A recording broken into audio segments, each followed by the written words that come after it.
Kenapa? Karena kita cukup banyak dengar cerita mengenai kalau pertemuan dengan presiden yang satu arah, gitu ya, top down ya. Tapi yang saya lihat hari ini, saya surprise karena suasana totally open. Waktu mulai itu agak kesan kesan menahan diri gitu ya. Tapi waktu beliau mulai dengan penjelasan yang sangat open gitu ya, mulai terbuka dengan diskusi yang sangat terbuka, very candid, right? Dan diskusi ini tidak ada batasannya, tidak ada yang bilang kita tidak boleh nanya ini, tidak boleh nanya itu ya. Tapi sangat terbuka dan diskusi ini dua arah nih, jadi bukan satu arah ya. Dan waktu diskusi ini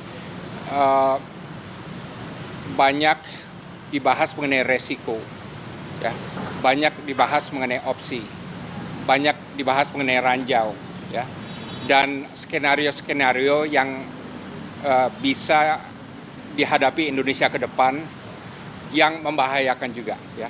Nah, semua ini beliau tampung ya, dan beliau respon. Nah, kesan saya adalah beliau Presiden Prabowo itu mempunyai pendekatan yang realistis mengenai ini, ya. Realistis dalam arti apa? Sekarang ini memang satu-satunya opsi di atas meja adalah mengenai Board of Peace. Ya, kan tidak ada opsi lain. Dan faktanya adalah Board of Peace ini yang bagian dari solusi untuk menghentikan gencatan senjata, walaupun sampai sekarang masih dilanggar oleh Israel. Ya. Nah, tapi intinya ini adalah suatu eksperimen. Ya, dan bukan obat yang ampuh yang bisa menyembuhkan penyakit, segala penyakit ya. Dan saya melihat beliau realistis mengenai hal ini. Ya, beliau melihat ini ada resikonya. Ya, tentu resiko terbesar adalah Israel. Ya, karena Israel mempunyai pengaruh yang besar sekali terhadap Trump gitu ya.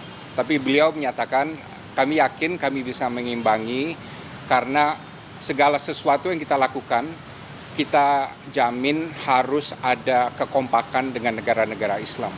Dan kata lain, kalau leverage Indonesia tidak begitu besar, misalnya ya, akan lebih besar karena kita selalu menjaga kekompakan dengan negara-negara Islam antara Saudi, Turki, Mesir, Jordan, dan lain sebagainya. Gitu. Jadi beliau cukup realistis, ada resiko itu. Tapi yang saya paling suka dan ini align juga dengan posisi Foreign Policy Community of Indonesia adalah bahwa kita masuk dengan hati-hati dan terus berpegang pada opsi untuk bisa keluar kalau ini bertentangan dengan prinsip kita dan kepentingan kita. Ini berkali-kali beliau tekankan, beliau tidak akan ragu, ya, termasuk ya kalau yang lain tetap masuk, gitu, right? Nah, ini yang saya tangkap sebagai suatu penekanan dan penegasan yang kami apresiasi gitu ya. Tapi sekali lagi beliau perdebatannya terbuka, tidak ada batasan, penuh dengan masukan, resiko dan kritik. Beliau terima semua dan tadi juga beliau bilang ini akan menjadi suatu forum yang akan terus berlanjut. Jadi tentu kami apresiasi. Beliau juga sadar bahwa ada masalah atau ada tantangan komunikasi dan persepsi publik.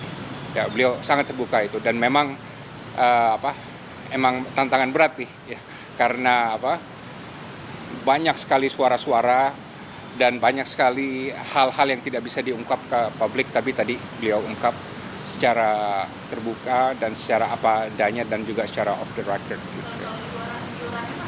Itu dibahas ya, itu dibahas dan saya tidak punya wewenang untuk menyatakan kesimpulannya ya, tapi dibahas apa pandangan beliau mengenai hal ini. Juga tadi ada konfirmasi ini bukan dari porsi apa gitu ya, tapi juga ditekankan bahwa this is still in progress, masih dalam pembahasan gitu ya. Dan itu yang paling jauh saya bisa katakan karena saya tidak punya otoritas mengenai hal ini.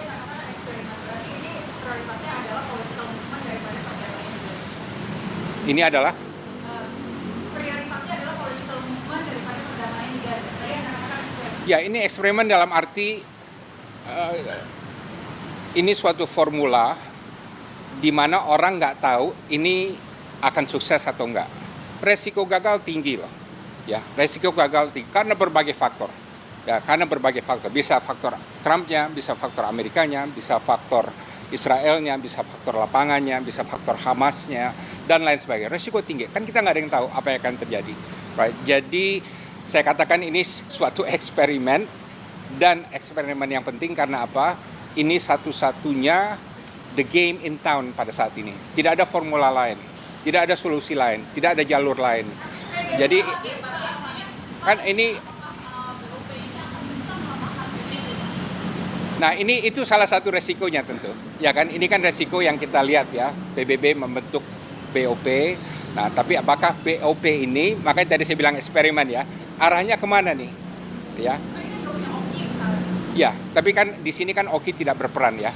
Oki berperan di belakang sebagai pihak yang yang mendorong adanya two-state solution dan lain sebagainya. Tapi untuk di lapangannya itu nanti ditangani oleh instansi sesuai dengan kesepakatan dari 20 point plan yang dibentuk oleh PBB. Nah, tadi memang disampaikan bahwa yang membuat BOP itu relevan dan kredibel itu adalah karena dibentuk oleh Dewan Keamanan PBB. Right? Nah, tadi disampaikan oleh salah satu peserta juga dengan langsung kepada Bapak Presiden. Pak Presiden juga memahami hal ini. Kita harus menjaga agar BOP ini tetap dalam koridor PBB. Right? Jadi tidak keluar dari mandatnya gitu. Karena kita ikut dalam BOP, kenapa? Karena ada mandat PBB. Ya kan, termasuk juga nanti pengiriman pasukan perdamaian gitu ya. Penegasan tadi Bapak mendukung Indonesia masuk BOP. Tadi kita tanya ke Pak Awi mendukung, kalau dari Bapak sendiri ini? Posisi saya sudah jelas dari awal. Posisi saya adalah Indonesia masuk dalam BOP, tapi dengan memahami resiko-resiko yang ada, dan kedua kita memegang opsi untuk keluar. Tadi juga disampaikan Presiden, kita selalu pegang opsi keluar. Dan ketiga, syarat yang paling penting, tujuan dari semua ini Palestina merdeka. Tujuan dari semua ini. Untuk itu apa? Kita harus berpolitik, kita harus berdiplomasi, kita harus melobi, kita harus berdebat, ya, dan kita harus pragmatis dan realistis. Nah, itu yang saya tekankan. Tadi kita semua mendengar penjelasan Presiden bahwa Indonesia harus pragmatis dan realistis. Jadi kita lihat, ini baru berapa hari kan ya BOP ya, jadi jalan masih panjang. Jadi kita doakan tujuan paling utamanya yaitu two-state solution Palestina mereka itu bisa tercapai. Oke.